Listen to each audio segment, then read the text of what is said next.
Adamların fəryadının səsinə gəldik. Çox faciəvi bir gün yaşadıq. Xəbəriniz var da, yəni bu ittihamlardan? Əgər olubsa belə, yenə də dediyim kimi,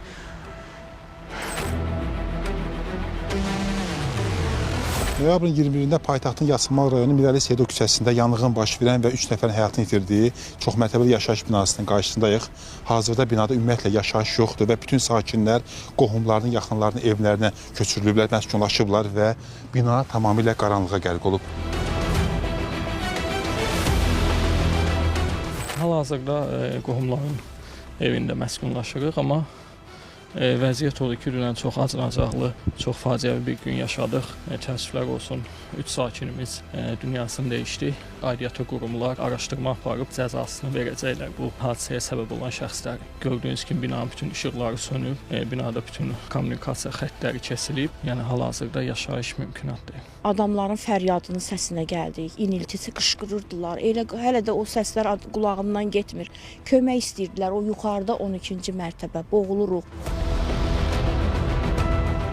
Bina sakinləri bir mənalı olaraq hadisənin baş verməsinə səbəb kimi birinci mərtəbədəki restoranı göstərdilər və bildirirlər ki, problem məhz buradan qaynaqlanıb.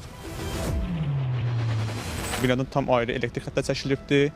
Yəni, heç bir aidiyyəti yoxdur elektrik sistemi. Həmin şəxslər dövlət orqanlarının tam rəyi çıxmadan böhtan atırlar ki, binada baş verən yanğının əsas səbəbi sizin restoranınız olub. Belə bir ittiham vardı. Sakinlərdən biri deyir ki, binanın zirzəmisi, hansı ki bizə məxsusdur, restoran tərəfindən ora zəbt olunub və restoranın o mətbəxindəki müəyyən o elektrik qızdırıcılar və digər vasitələr orada yerləşdirilib. Zirzəmi həqiqətən zəbt olunmayıb. Ərazimiz nədirsə, biz onunla istifadə edirik. O zirzəmi Onların dediyi o zirzəmidə sizə aid nəsə bir elektrik vasitələr varmı?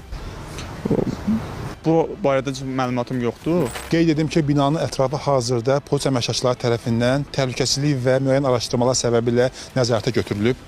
Hazırda istər binaya, istərsə də restorana daxil olmaq mümkün deyil. Sizin əməkdaş bir müsahibə vermişdi, səsli formada bildirirdi ki, bizim restoranda heç nə yanmayıb, tam salamatdır. Müəyyən səbəblərdən daxil olub ora müşahidə edə bilmirik. Vəziyyət hazırda necədir sizin restoranda? Həqiqətən yanmayıb, heç nə yanmayıb. Vəziyyəti tam deyə bilmərəm. Siz görmüsünüzmü içərisini? Hazır necədir?